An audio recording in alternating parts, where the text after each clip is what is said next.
Hey everyone, and welcome to a new episode of Hayley the Allotment Baker. I hope you're all well and happy, and I hope you're keeping safe.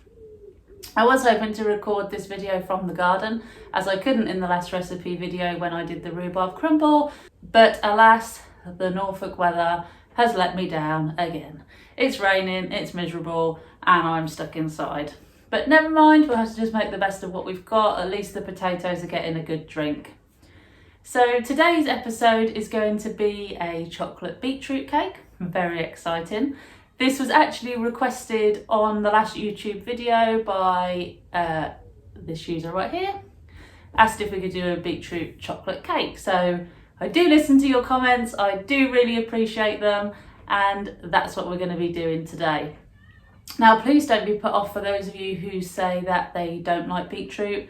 It is a very subtle taste within the cake, and actually it keeps it really moist, and it makes it last a lot longer. So please give it a go. It's just delicious. So I hope you can follow the recipe, I hope you can give it a try, and I hope you really enjoy it. The recipe does take a little bit of preparation, which I've done beforehand. As always, I've weighed out the ingredients, and I will give you a ingredients list on the screen so you can screenshot it or copy it down, and then that'll just make your life easier. So if you like the recipe, pop back on the video afterwards, and then you can just screenshot the list of ingredients to make it yourself. The beetroot itself does need to be cooked before being put in the cake in this particular recipe. So you can either roast the beetroot or you can boil the beetroot, whichever you prefer. Either way, just be sure when you're preparing the beetroot not to peel it first. Just leave the skin, the outer skin of the beetroot on, and don't be tempted to chop the root on the end off either, or the beetroot tops. Basically, when you chop the root or the top of the beetroot away, it allows all the colour to run. So when you take it out, it goes very pale in colour and it'll look really washed out, and you don't want it to bleed and basically ruin that lovely colour that it's got. Never chop and throw away beetroot tops. They are to be treated in the same way as chard or spinach. They are absolutely delicious. Please don't just throw them in the bin, because they are absolutely yummy in a salad or in a pasta dish or anything. So keep them, use them, make the most of them. So to prepare the beetroot for the dish, you will need to cook it, like I say, the method of your choice. When it's cooked and soft, you will need to peel it and chop it into chunks. And that's how I've got it prepared in the recipe now. So let's just get in the kitchen. I'll show you the ingredients as always, and let's just get baking. So here we are back in the kitchen. So to start, you will need to preheat your oven to 180 degrees or 160 if you're using fan, or gas mark 5. I've got all the ingredients lined up for you as usual, and I'll go through them with you now. Okay, so to make the beetroot cake, you are going to need 250 grams of cooked beetroot, 50 grams of cocoa powder, 1.5 teaspoons of baking powder, 175 grams of plain flour, 200 grams of caster sugar, 200 millilitres of sunflower oil, a few tablespoons of icing sugar to decorate, 3 eggs, and 100 grams of finely chopped dark chocolate.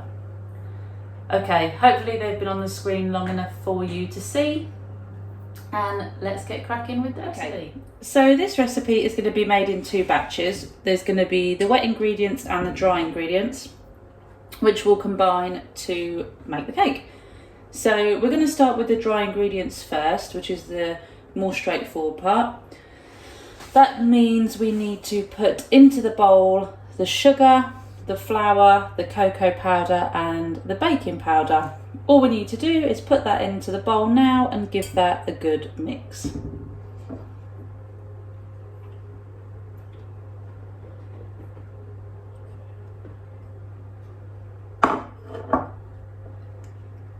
For this recipe as well, you will need to grease a tin for the cake to go into. around a 23 centimetre tin.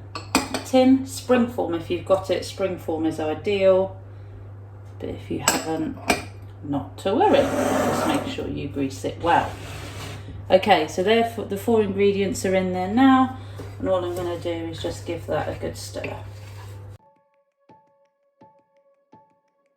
If you're concerned about the particular flour that you're using, you can always give it a sieve first.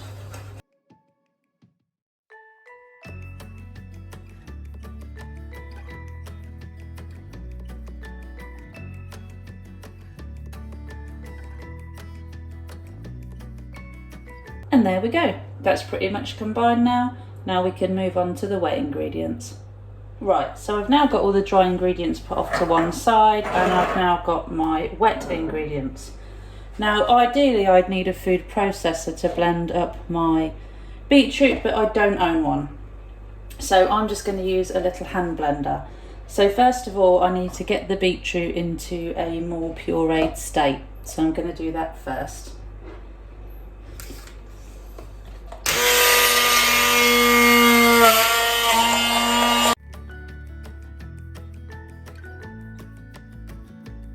Just a word of warning, this may get messy.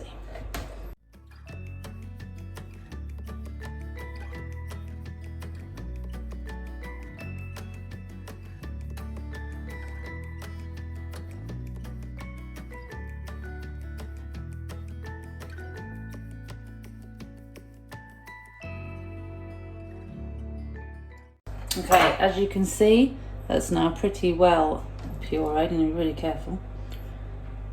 Look at that. Okay, so the next thing you need to do is break in the eggs individually, but while still keeping the process of the movement going. So I'm going to add the eggs one at a time and just blend them in.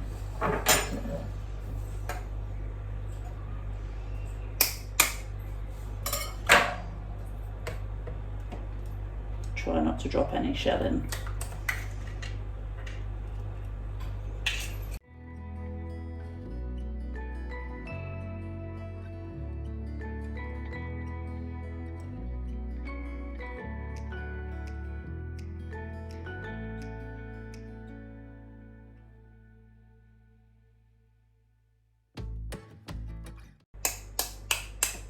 I'm going to be really surprised if I don't end up with a purple kitchen at the end of this recipe.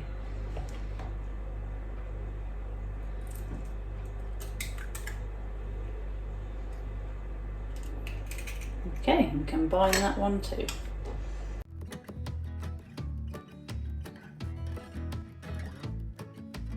So when you're happy with the eggs combined into the beetroot,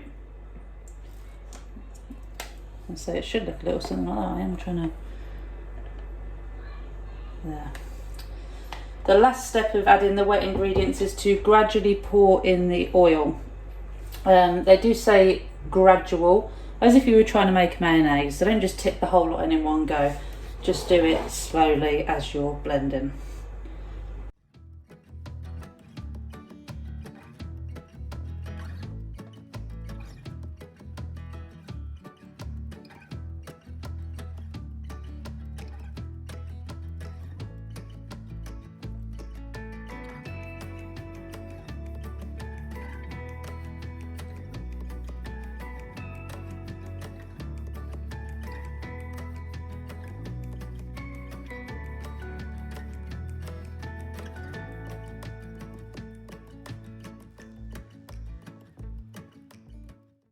Okay, so I'm happy with this now. I'm just going to rush over to the sink with the blender, else I really will have a purple kitchen.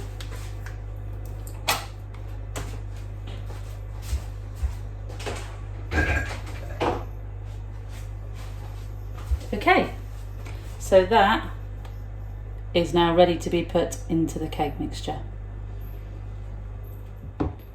Right, so the next step in the recipe is to add the wet ingredients to the dry ingredients, and this is basically how the cake forms. So I'm going to do it now.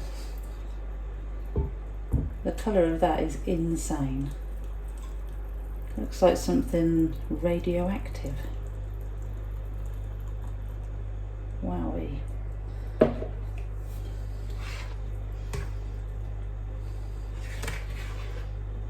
It's amazing what the colour of beetroot does to a cake. Considering there's no, there's no colourings in it, nothing. That is all just natural colour.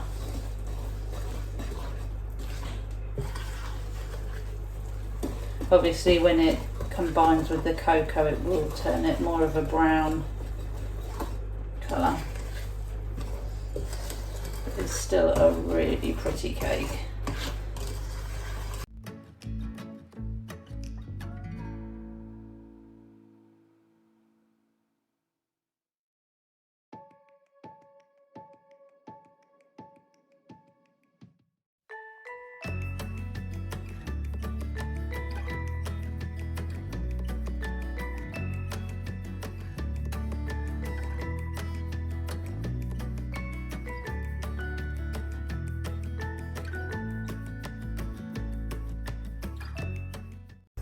The colour of that is amazing. You would think it had about 70 E numbers in it, the colour of that.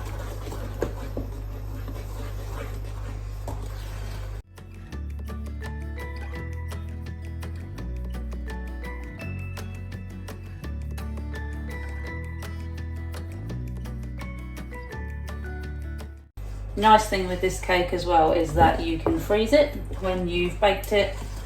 So just let it go cool and then you can put it in the freezer in sections and it'll probably keep for about 2 months. So if you can't eat it all in one go, or your family can't, then just chuck a load of it in the freezer and keep it for another time.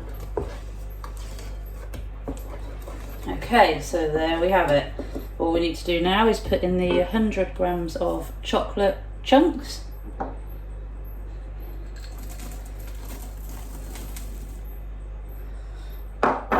Stir those in.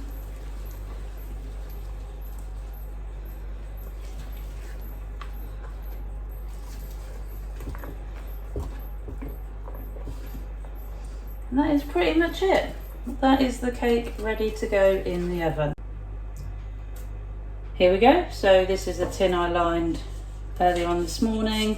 It is a spring form tin, so that will just spring apart obviously and the bottom will pop off, so the cake should just come out. Now this cake doesn't have a filling as such, so it is just one large cake that you dust with ice and sugar basically. So you can just pour it all into one tin as it is and then put it in the oven. Whilst I'm going to start doing that, I'll show you when I picked the beetroot yesterday.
Okay, so I am pretty happy with that. I might lick the bowl, not gonna lie. And yeah, and get that put in the oven and I'll see you when it's cooked. It should take around 45 minutes because it is such a moist mixture, but just keep your eye on it And when a knife or a skewer comes out clean, you know it's ready. But aim for around 45 minutes. Okay, while that's in the oven, and I'm just having a cheeky session of licking the bowl, I just thought I'd let you all know about the plans for the next episode on the allotment. I'm hoping to be able to pull up some new potatoes for the first time in the next video, so I'm really looking forward to that. I'm also going to be doing a little bit on how to train my squash over archways, and I also desperately need to put my leeks in. I know I'm really late, but the weather's been really rubbish, so I haven't had the time to just sit and put them out. So fingers crossed, that's the plan for next week's video. As you all know, I release videos on a Friday evening, usually around 7 p.m. I try to make sure I'm consistent with that, and so far I have been, so that's really good. Sorry, it was far too tempting. So yeah, so that's the plans for the next allotment video. Anyway, better head back to the oven and see if this cake's ready.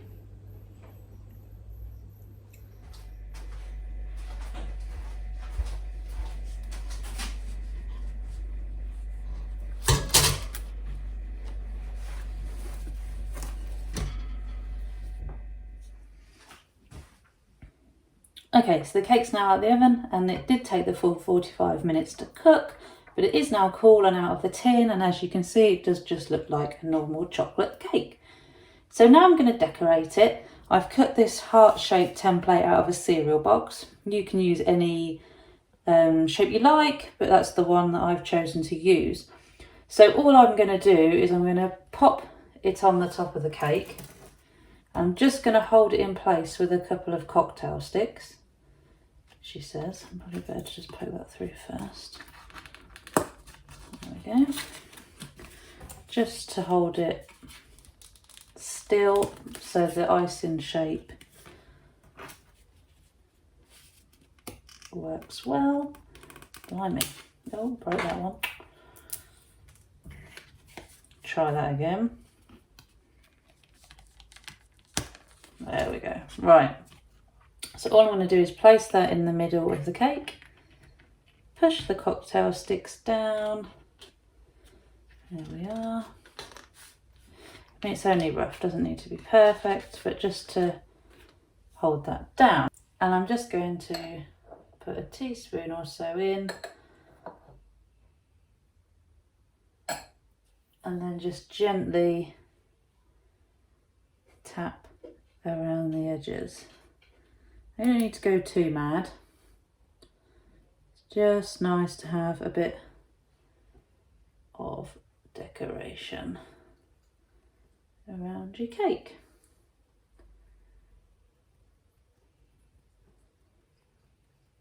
Like so. A bit more there. You don't need very much at all, as you can see. I put 2 teaspoons in there and there's still all that left. Okay, put that back in the box. Then all you need to do is take these pins out, and hopefully, fingers crossed, this is where we'll have a cooking disaster moment now. Fingers crossed, there's going to be a lovely heart shape underneath. There we go. So that is how you make a chocolate beetroot cake.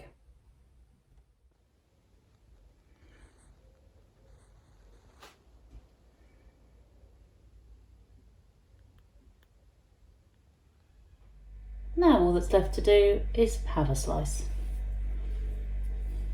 And I am looking forward to this.